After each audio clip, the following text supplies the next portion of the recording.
মুসলমান কামাই করো, নিজের মধ্যে যোগ্যতা অর্জন করো। থাকতে পারবো না রে ভাই দুনিয়াতে বেশি দিন, থাকার মতো জায়গায় দুনিয়া না, আমিও থাকবো না, তুমিও থাকবা না। আল্লাহ যতদিন দুনিয়ার জমিনে আপনাকে আমাকে রাখছেন ততদিন পর্যন্ত আসুন না সবাই মিলে আমরা মক্কার চরিত্র আর মদিনার চরিত্র সমন্বয় যদি আমার মধ্যে অর্জন করতে পারি, তাহলে নিশ্চয় আল্লাহ আমাকে ঈমানদার বলে সাক্ষী দিবেন। আর ঈমানদারের আওয়াজ আল্লাহর কাছে সবচেয়ে বড় দামি। আল্লাহু আকবার। এজন্য আমরা মক্কার জীবন আর মদিনার জীবন দুটোই রাখবো। কি পারবো না? জোরে বলেন পারবো না ইনশাআল্লাহ।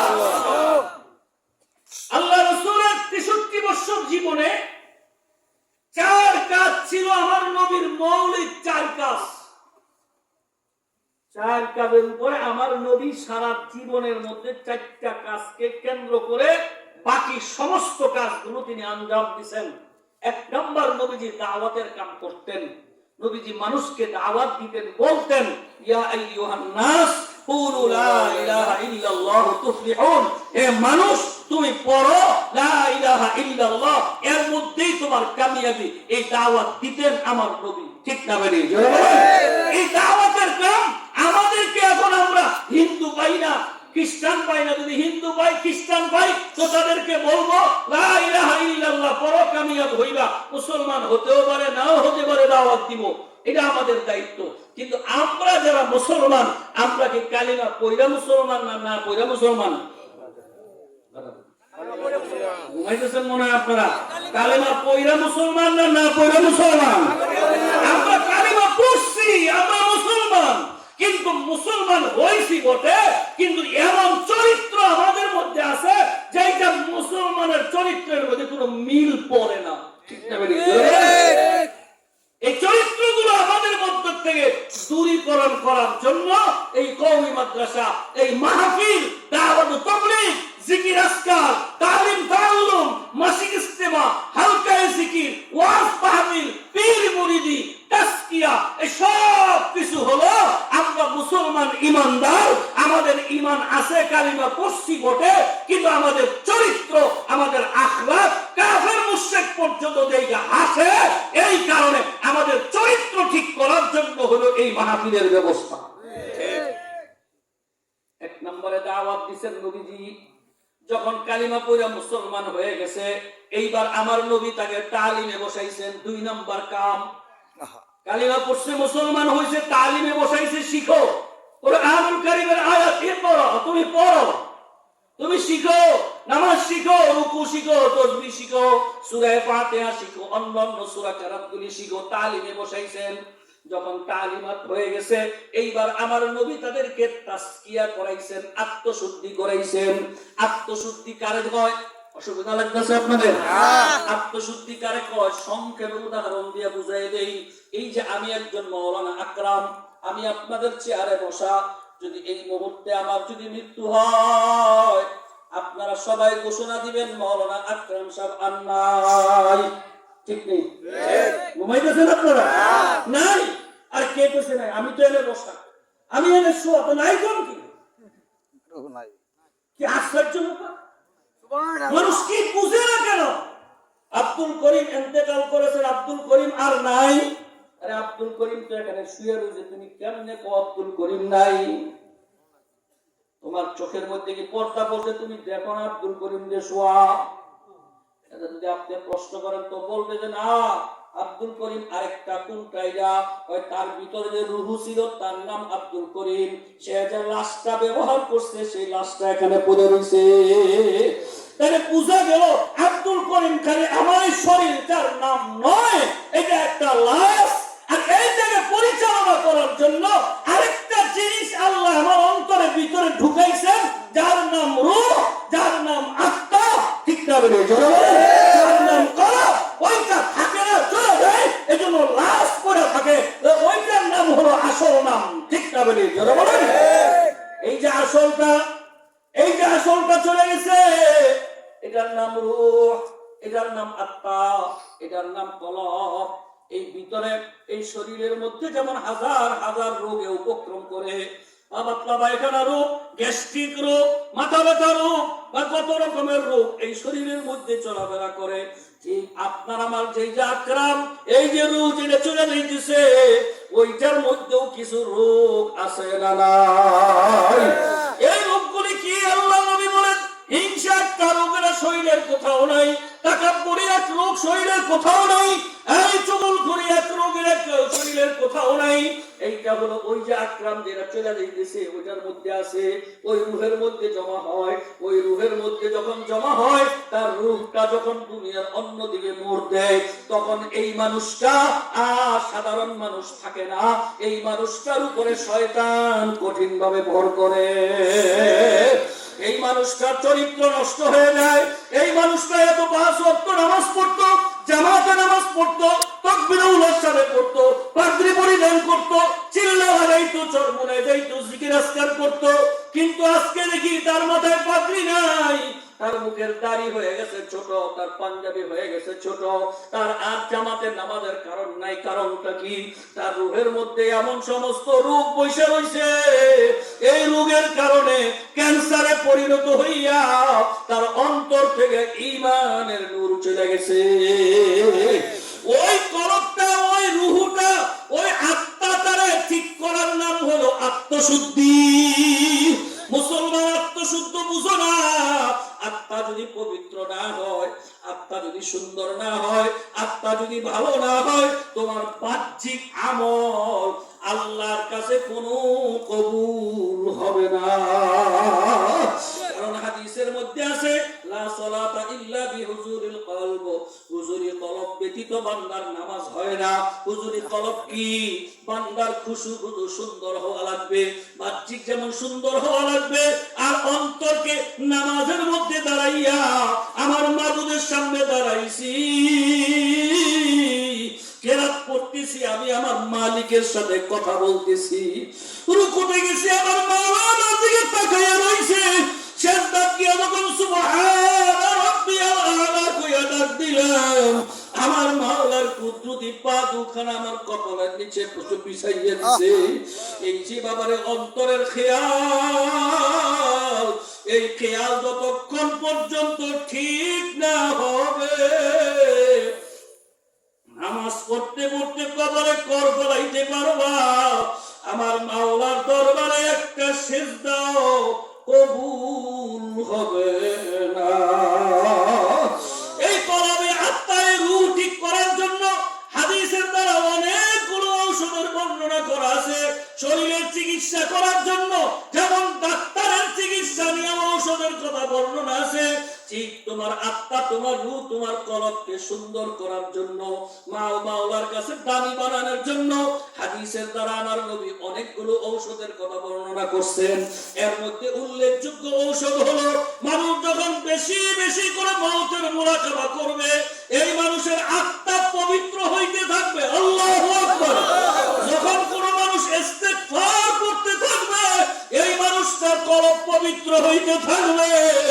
যখন কোন মানুষ চক্ষুরা বন্ধ করিয়া আখেরি বৈঠক মনে করিয়া যখন জবান দিয়া বলবে লা ইলাহা ইল্লাল্লাহ, আল্লাহ বাদে কেহ মাবুদ নাই, এইভাবে যখন বান্দা লা মানে নাই, লা তরবারি হাতে লইয়া নাই, নাই কিচ্ছু নাই, ছেলে নাই, মেয়ে নাই, ভাই নাই, বন্ধু নাই, জায়গা নাই, জমি নাই, আমার ব্যবসা নাই, বাণিজ্য নাই, কিচ্ছু নাই, লা তরবারি হাতে লইয়া ইল্লাল্লাহ, আমার কলবে আল্লাহই আছে, আল্লাহ দিয়া যখন তার কলবের মধ্যে বাড়ি শুরু করে, প্রত্যেকটা ধাক্কায়, প্রত্যেকটা বাড়িতে বাড়িতে বাড়িতে বাড়িতে আল্লাহ তার কলবের গুনাহমার্কা ময়লা গুলি দূর করিয়া দেন। সবাই জোরে বলুন সুবহানাল্লাহ। বাইরে আত্মশুদ্ধি করার জন্য আল্লাহ রাব্বুল আলামিন তার কালামে পাকে বলেন, ইয়া আইয়ুহাল্লাযীনা আমানুত্তাকুল্লাহ, হে ঈমানদার আল্লাহর বিশ্বাসী বান্দা বান্দীরা, তোমরা আমাকে ভয় করো, আমি আল্লাহর ভয় তোমার অন্তরে পয়দা করো। যদি আমি আল্লাহর ভয় যদি অন্তরে পয়দা করতে পারো, তাহলে তোমার দুনিয়াতেও কোনো চিন্তা নাই, আখিরাতেও চিন্তা নাই। আল্লাহর ভয় যাদের অন্তরের মধ্যে আছে, এই মানুষটার জীবন গেলেও আর কোনদিন আল্লাহ পাকের নাফরমানি করতে পারে না। কারণ তার অন্তরে চিন্তা হইল, আমার মাওলা আমার দিকে তাকায় রইছে, আমি কখন কোন দিকে যাই, আমি কখন বিড়ি খাই, কখন সিগারেট খাই, কখন আমি হারাম খাই, কখন কোন নারীর সঙ্গে গল্প করি, কখন মিথ্যা কথা বলি, কখন সুদ খাই, কখন ঘুষ খাই, কখন পরের মাল ঠকাইয়া খাই। আমার ছেলে জানে না, মেয়ে জানে না, ভাই জানে না, বন্ধু জানে না, পৃথিবীর কেউ জানে না। যিনি জানেন তিনি কে? আমার আল্লাহ আমার দিকে তাকাইয়া রইল, আমার মাওলারে দেখাইয়া গুনাহ করা যাবে না। এই যে বাবারে আমার নবীর রাজনীতির ইতিহাস দেখো, আবু বকর সিদ্দিক রাদিয়াল্লাহু তাআলা আনহুর খেলাফতের জমানা দেখো, হযরত ওমরের জমানা দেখো, আলীর জমানা দেখো, তালাশ করে দেখো, তাদের মধ্যে আল্লাহর ভয় এমন ছিল, এমন ছিল, এমন ছিল যে আল্লাহর ভয়ের কারণে একটা যাররা পরিমাণের সম্পদ কোনদিন নষ্ট করে নাই। খলিফাতুল মুসলিমিন হযরত ওমর ফারুক রাদিয়াল্লাহু তাআলা আনহু, তার এক ছেলের নাম ছিল আব্দুল্লাহ। কষ্ট হইতেছে নাকি আপনাদের? আব্দুল্লাহ ভাইদের মধ্যে সে ছিল সবচেয়ে দুর্বল, ভাইদের মধ্যে সে ছিল সবচেয়ে বড় আবেদ। সে সব সময় পুরান জামা পরিধান করত। খলিফাতুল মুসলিমিন এমন অবস্থায় পড়ছেন, নতুন জামা কিনে দেওয়ার মতো কোনো সম্পদ তার মধ্যে নাই, কিন্তু দেশের প্রধানমন্ত্রী দেশ পরিচালনা করে, অথচ ছেলের একটা নতুন জামা কিনে দেওয়ার মতো সম্পদ নাই।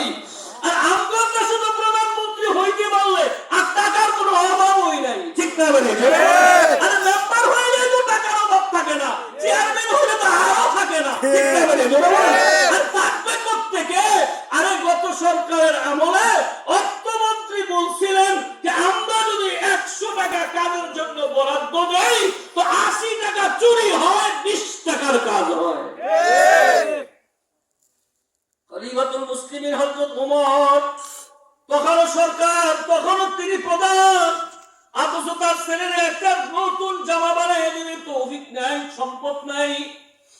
সাহাবায়ে কেরামদের মধ্যে কেউ কেউ বলতেছেন, ও আমিরুল মুমিনিন হযরত ওমরের ছেলে আব্দুল্লাহ, তুমি কিন্তু সামনের ঈদের জামাতে যাও না, কারণ তোমার পুরান জামা গায়ে দিয়া যদি ঈদগার ময়দানে যাও, তোমার আব্বা হলো ঈদগার ইমাম, মানুষ তোমাদেরকে নিয়ে সমালোচনা করে। রাত্রেবেলা আয়েশা তার আম্মার কাছে, মা আগামীকাল কিন্তু ঈদের দিন, আমি ঈদের জামাতে যাব না, সত্যই রমজান ছিলেন, ঈদ মাত্র কয়েকদিন বাকি, মা আমি আমার ঈদের নামাজে যাব না। কেন যাইবে না রে বাবা?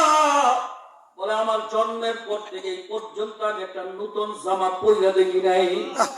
আমি পুরান জামা পইরা যখন ঈদগার মাঠে যাই, মানুষ আমাকে দেখে হরেক রকমের কথাবার্তা বলে, এই জন্য আমি যাব না।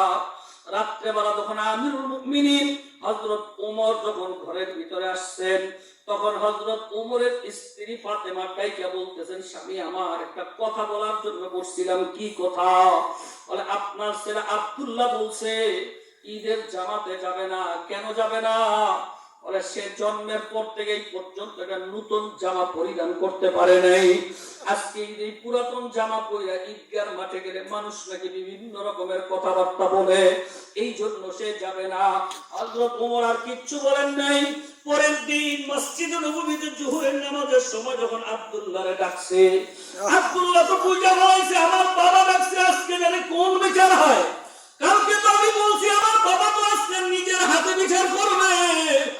হযরত ওমরের ছেলে আব্দুল্লাহ আস্তে আস্তে তার কাছে যাইয়া বলতেছে, বাবা তোমার কি অবস্থা? কেন বলছে ঈদের জামাতে যাবে না? বলে বাবা আমি তো ঈদের জামাতে যাইতে চাই, কিন্তু বিভিন্ন লোকেরা বলে তুমি দেশের প্রধান আমিরের ছেলে হইয়া একটা নতুন জামা পরে আসতে পারো না। এই কারণে আমি না যাওয়ার জন্য সিদ্ধান্ত গ্রহণ করছি। হযরত ওমর একটা চিঠি লিখলেন, অর্থমন্ত্রীর কাছে লিখলেন যে বেতন ভাতা দেয়, আমিরুল মুমিনিন হিসাবেও তো সরকারি একটা ভাতা মাসিক পাওনা হয়। সত্যই রমজান চলতেছে, চিঠি লিখলেন অর্থমন্ত্রীর কাছে, যাও এই চিঠিটা দিয়ে দিবা, দেওয়ার পরে যদি সে আর কিছু দেয় তাহলে নতুন জামা বানাইবা। নিচে লিখে দিছেন, ও ভাই আমি তো আমিরুল মুমিনিন, আমি তো এই সরকারি কোষাগার থেকে এই মাসের বেতন পাওনা আছি, আমার বেতনের টাকার থেকে কিছু টাকা আমার ছেলেরে দিবা, এই ছেলে টাকাটা নিয়ে একটা নতুন জামা পরিধান করবে। এই লেখা ওমর নিজে সই করে সিগনেচার দিয়ে চিঠিটা দিয়ে দিলেন। আব্দুল্লাহ চিঠিটা নিয়ে অর্থমন্ত্রীর কাছে গেছেন, যাওয়ার পরে চিঠিটা দেখা হযরত এই অর্থমন্ত্রী বলতেছেন, নিচে দিয়ে লিখে দিছেন, আমি এমন জালেম সরকারের চাকরি আর করতে রাজি না। আব্দুল্লাহ ভাই কি বলেন, আপনি কি বললেন আমার আব্বারে জালেম বললেন? বলে হ, তোমার আব্বারে জালেম বলছি, এই যে আমি চিঠিটা লিখে দিলাম, চিঠিটা নিয়ে তোমার আব্বার কাছে দিও।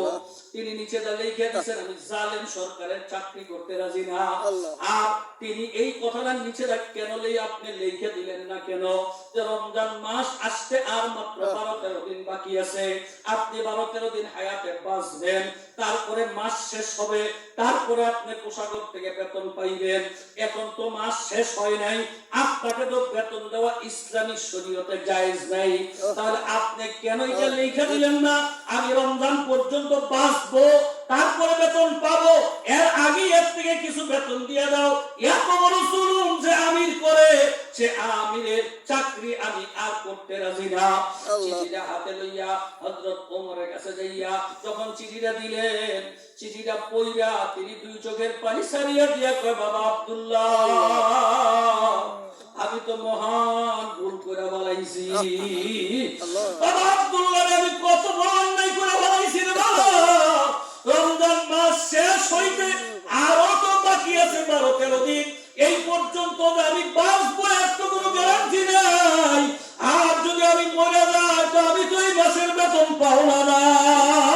আমি কেমনে তার কাছে বেতনটা চাইলাম? আর সে যেই কথাটা লিখে দিছে ইসলাম অনুযায়ী সঠিক কথা লিখে দিছে, বাবারে মাস শেষ হইলে কাপড় বানাইয়া তুমি কেমনে ঈদের নামাজে যাইবা, আমি তোমারে কাপড় বানানোর টাকা দিতে পারি নাই। বাবা আব্দুল্লাহ, আমি তোমার জন্য দোয়া করি, আল্লাহ যেন তোমার জান্নাতের মধ্যে নতুন কাপড় পরায়।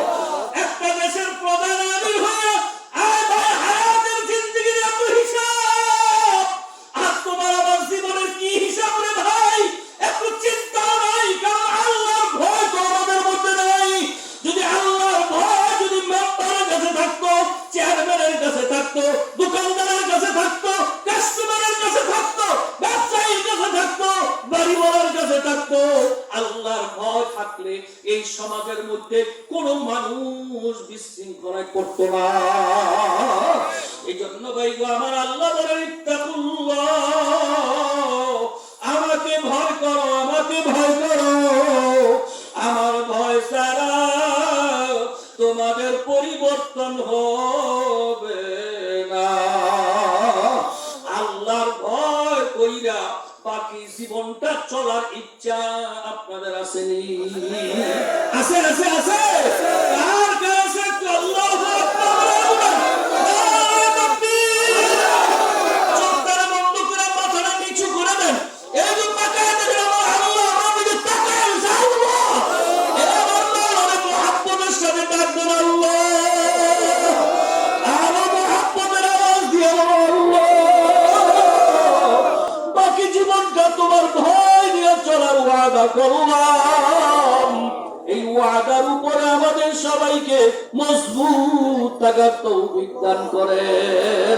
সবাই জোরে বলেন আল্লাহুম্মা আমিন। আল্লাহ পাক রব্বুল আলামিন বলেন, বান্দা তুমি যদি আমাকে ভয় করতে চাও আপনি তোমাকে ভয় করলে তোমার ভয় হবে না, তোমাকে চেষ্টা করা লাগবে, কোরআন হাদিস অনুযায়ী আগাইতে হবে। আর যারা আমাকে ভয় করে গুনার কাম ছেড়ে দিছে, আমাকে ভয় করে যারা গুনাহ করে না, আমাকে ভয় করে যারা নাফরমানি করে না, আমার ভয়ের কারণে মুহাব্বতের কারণে যেই মানুষগুলো অন্যায় অপরাধ ছেড়ে দিয়া আমি আল্লাহর দিকে তাওয়াক্কুল আল্লাহ হয়ে গেছে, এমন মানুষের সঙ্গী হয়ে যাও। আল্লাহ তাআলা তার কালামে পাকে ঘোষণা দেন, ওয়া কুনু মা'আস সাদিকিন।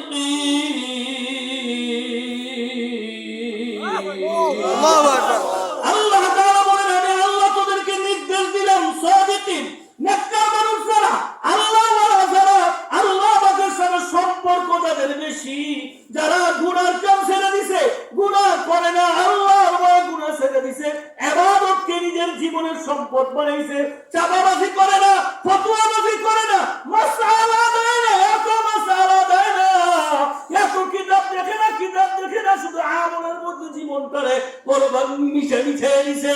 ওলামায়ে কেরাম হাদিস দিয়ে যে আমলের কথা বলেছে আমল করে। আরে যারা কো আল্লাহ তো তাকায় দেখো, তাদের আল্লাহ পাকের সাথে কোনো সম্পর্ক নাই। ঠিক না বলে দিল, আল্লাহ পাকের সাথে সম্পর্ক নাই, কোরআনের সাথে সম্পর্ক নাই। কোরআনে আল্লাহ বলছে, ওয়া কুনু মা'আস সাদিকিন, তোমরা সাদিকিনদের সঙ্গী হও, নেককারদের সঙ্গী হও, আল্লাহওয়ালাদের সঙ্গী হও। অথচ তালাশ করে দেখেন তাদের সঙ্গী হলো ফাসিক ফুজ্জারদের সঙ্গে, তাদের সম্পর্ক ডক্টরের সঙ্গে, তাদের সম্পর্ক প্রফেসরের সঙ্গে। ডক্টর আর প্রফেসর দিয়া কোনদিন ইসলামী হুকুমতের আশা করা যায় না। এজন্য ভাইও খুব ভালো করে বুঝবেন, আল্লাহ পথ দেখাইছেন সাদিকিনদের সাথে চলো। দেখো না তাবলীগ জামাতে চিল্লা লাগাইলে 40 দিন সাদিকিনদের পরামর্শ অনুযায়ী চলে, নেককারদের পরিবেশে থাকে চলে, মসজিদের পরিবেশে থাকার কারণে তার আমলের পরিবর্তন হয় না। দেখো না চরমনার ময়দানে মাত্র 3 দিন যায়, এক আশ্চর্য ঘটনা। এ আমাদের কিশোরগঞ্জের এক লোক, সে ছিল পাগল, সে ছিল ভণ্ড, এমন ভণ্ড মাজারের ভক্ত, এমন মাজারের সাথে চলে। সেই মাজারে যাওয়ার জন্য বাড়ির থেকে পাগলের মতন রওনা করছে। নারায়ণগঞ্জ গিয়া পাগলামি করে, লাল শাড়ি পরে, বড় বড় মুছ, বড় বড় চুল, চট পাকাইয়া রাস্তা দিয়া চলাফেরা করে। যখন নাকি চরমনায় যাবার লঞ্চ যখন ঘাটের মধ্যে দিচ্ছে, পাগল তো পাগল, সে আস্তে করে হাঁটতে লঞ্চে উঠছে আর ঘুরতেছে। কিছুক্ষণ সময় মতো লঞ্চ ছেড়ে দিছে। এই লঞ্চ চলতেছে, মানুষ তার তামসা দেখে, সেও মানুষের তামসা দেখে। দেখতে না দেখতে চরমনার ময়দানে যাইয়া যখন পড়ছে, আমাদের নারায়ণগঞ্জের এক মুজাহিদ ভাই তার কাছে সালাম কালাম করলেন, তার সাথে একটা সম্পর্ক গড়াইলেন, তারে পাশে নিয়ে বসাইলেন। উদ্বোধনী বয়ান যখন বিশ্বাস চরমনাই করলো, আল্লাহর বান্দার চোখের পানি আর চিৎকার। আসরের নামাজের একটু আগে উদ্বোধনী বয়ান শেষ হয়েছে, চিৎকার থামতে আসরের আযান হয়ে গেল। আসরের নামাজের পরে সে আল্লাহর বান্দা কয়, তাড়াতাড়ি আমার সেলুনে লইয়া যাও, আমার চুল কাটো, আমার মুছ কাটো, আমার জীবনটা বরবাদ করে ফেলাইছি। আহা ভাইরে, সাদিকিন মানুষ চিনলা না, নেককার মানুষ চিনলা না।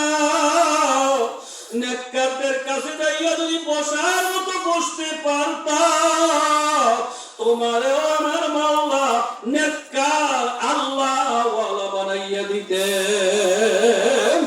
এজন্য ভাইগো, আজকে যারা আহলে হাদিস হয়, আজকে যারা আহলে কোরআন হয়, আজকে যারা বামপন্থী হয়, আজকে যারা বেদাতি হয়, আজকে যারা ভণ্ড পূজারী হয়, এদের সাদিকিনদের সাথে সম্পর্ক নাই, নেককারদের সাথে সম্পর্ক নাই, আল্লাহ ওয়ালাদের সাথে সম্পর্ক নাই, বিদায় তাদের জীবনটা বরবাদ হয়ে যাইতেছে।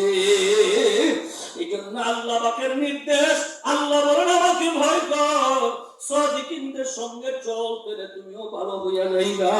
আমি ভাইদেরকে অনুরোধ করে দেব, ও এলাকাবাসীরা, ও যুবক ভাইরা, মুরব্বী বাবারা, থাকবা না রে বাবা, তুমিও থাকবা না, কিন্তু আমিও। 3.5 হাত বলিলে কত সুন্দর করে সাজাইতেছি, মৃত্যুর পরক করে যখন কবরে শুয়ে দিবে, মাটির সঙ্গে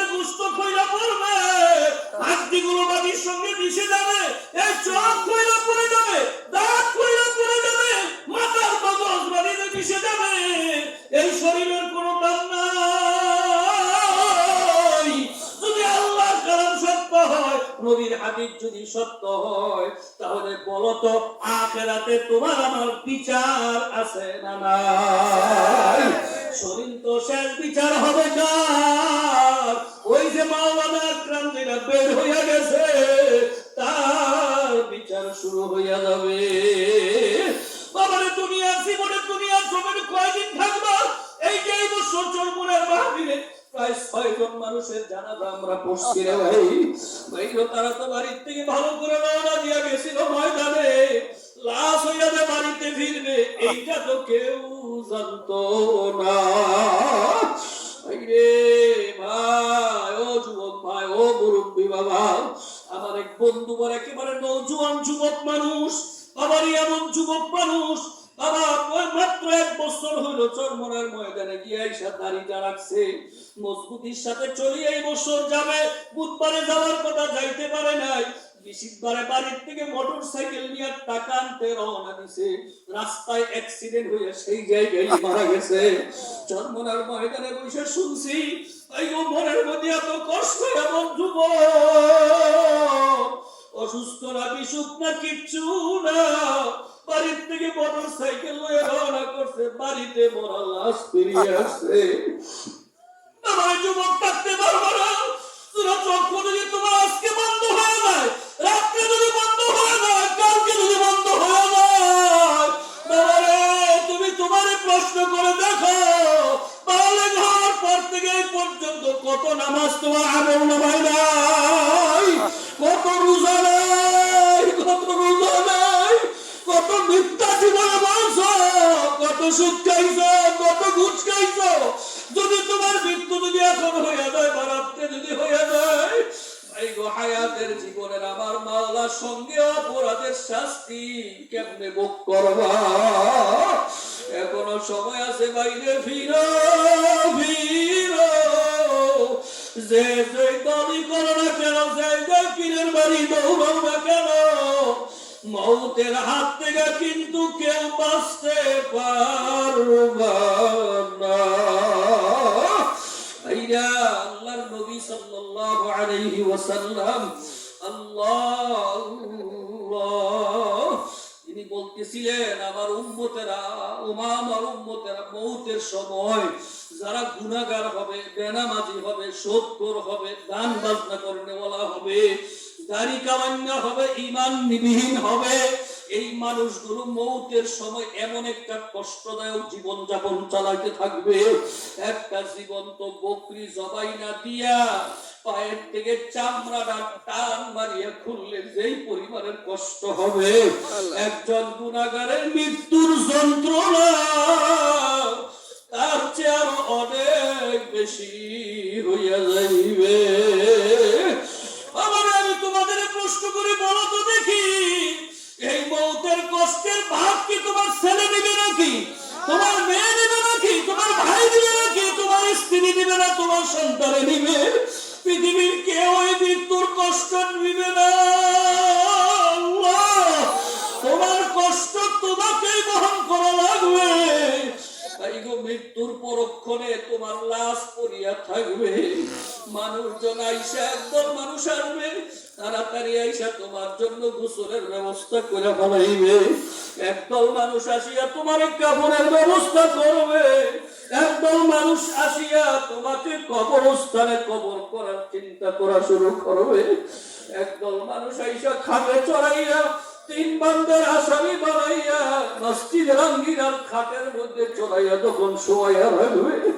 ও যুবক ভাই, অশিক্ষিত ভাইরা, মুরব্বী বাবারা, ও বাবারা, একটু তাকায় দেখো তো তোমার লাশটা কেমন দেখা যায়।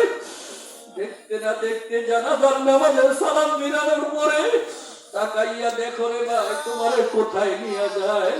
বাড়ির বাগানে, বাঁশ বাগানের গাছতলায় কবরস্থানে নিয়ে 3.5 হাত ঘরের ভিতরে এতিমের মতো শুয়াইয়া দিয়ে বুকের উপরে শক্ত বাঁশের সাইডি লাগাইয়া মাটি দিয়া যখন সবাই যার যার ঘরে চলিয়া যাইবে, আমি আর তুমি এমন একটা ঘরে থাকবো যেই ঘরে দরজা নাই, জানালা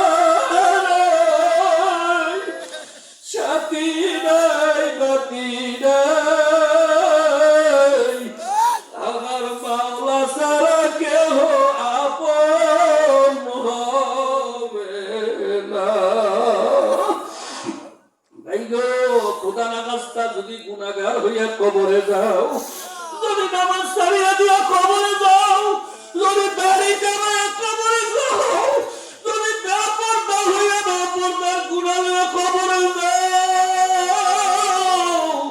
কবরের ডান পাশের মাটি বাম পাশের মাটি এমন একটা চাপ মারিয়া মারবে, এক পাশের হাড্ডিগুলো আরেক পাশে ঢুকাইয়া ফেলাইবে।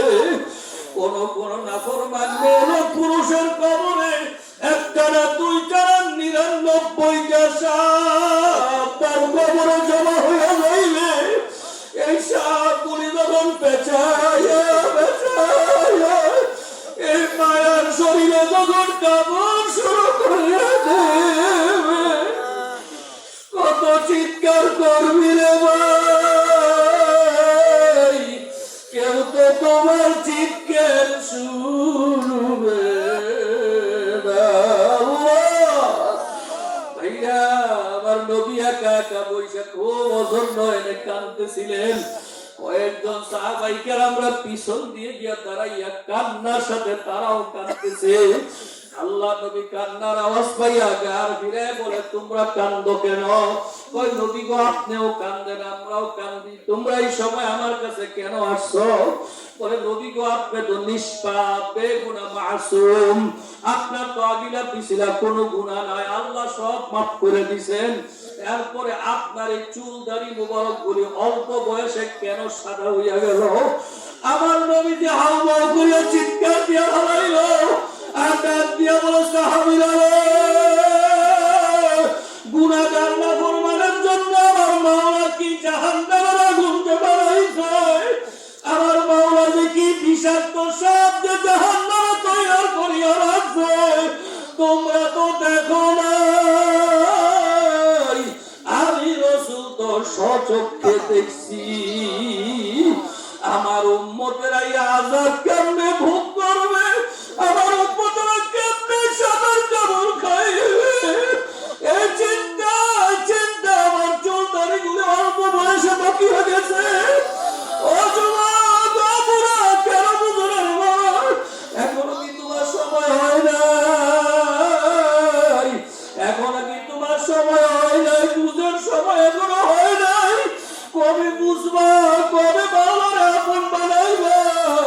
কবে বাবুদের হুকুম যথারী আদায় করবা? কবে আমার মাওলার সাথে সম্পর্ক মিলাইবা? যদি আমার মাওলার সাথে সম্পর্ক মিলানের মতো মিলাইতে পারো, দেখবা আমার মাওলা দুনিয়া ও আখিরাতে সমস্ত রাস্তা তোমার জন্য সহজ করিয়া দিবে।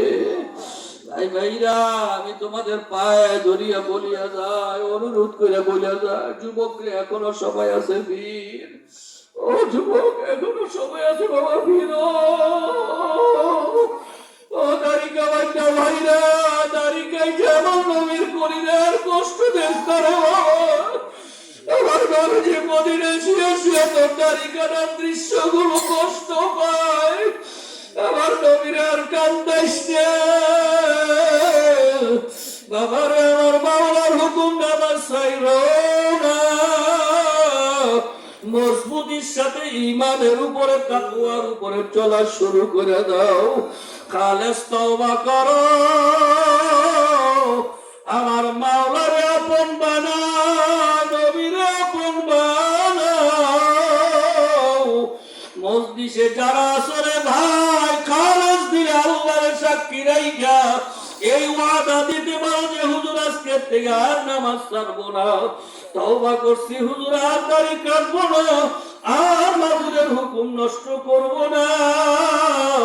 খালেস তওবার নিয়ত যদি কোনো বান্দার থাকে, তাহলে আল্লাহু আকবার বলে তুই চোখটা বন্ধ করে মুহাব্বতে ডাক দাও, আল্লাহ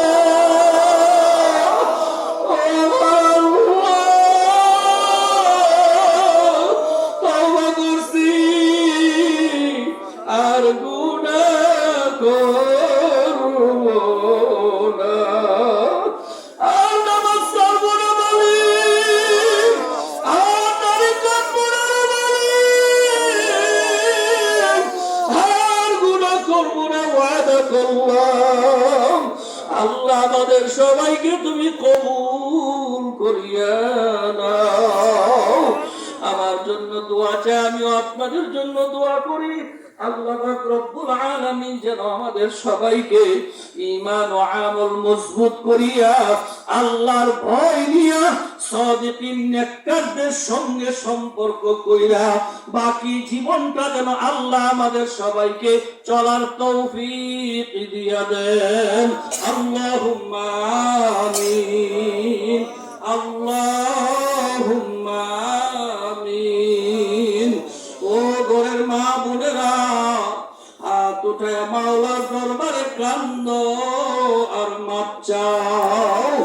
মাগো একদিন এই ঘর দিয়া নতুন বউ হয়ে আসছিল গো মা, কত মানুষ তোমাকে শরবত খাওয়াইছে, কত মানুষ তোমাকে বাতাস করছে। এমন একটা দিন গো মা তোমার কাছে আসবে, যেই দিন তোমার সাদা পাঁচখানা নতুন কাপড় পরাইয়া নতুন বধূ সাজাইয়া এই ঘর থেকে চিরতরে বিদায় করিয়া দিবে।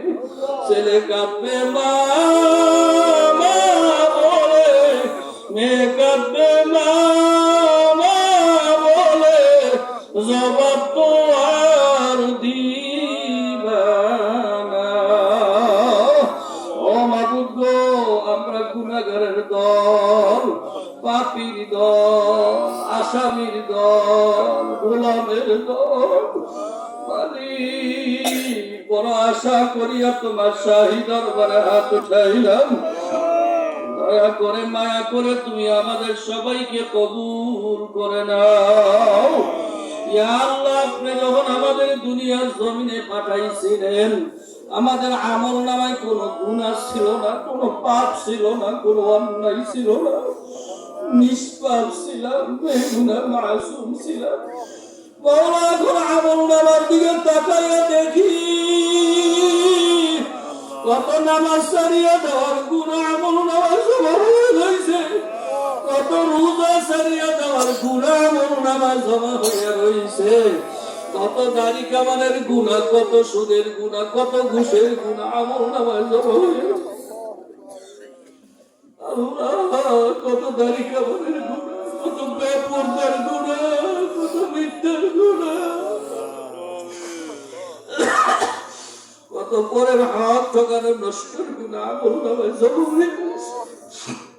আল্লাহ, তোমার নবীজি বলছে, একটা গুনাহ নিয়ে যদি কেউ কবরে আসে, ফেরেশতারা হাতে পায়ে শিকল লাগাইয়া টানিয়া টানিয়া জাহান্নামের আগুনে নিক্ষেপ করিয়া দেবে। জাহান্নামের আগুনে কলিজাটা গুনাহ হয়ে যাইবে। আল্লাহ, তোমার নবীজি বলছে, গুনাহগারেরা কিয়ামতের ময়দানে কাঁদতে কাঁদতে চোখের পানি শেষ হয়ে যাইবে, চোখ দিয়ে রক্ত আসতে থাকবে, রক্ত শেষ হয়ে পুষ আসতে থাকবে। তবু জাহান্নামের কান্না শেষ হবে না।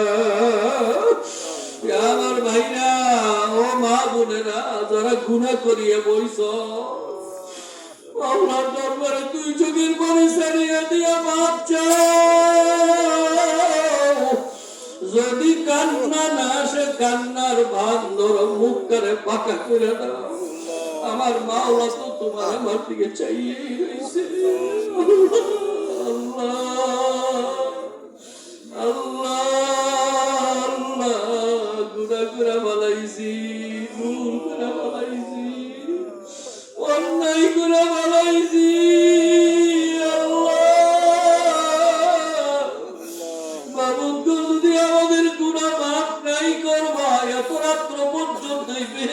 বাগানে কেন বসে রাখছো? আলে বলা আমাদের সামনে কে বসে রাখলা?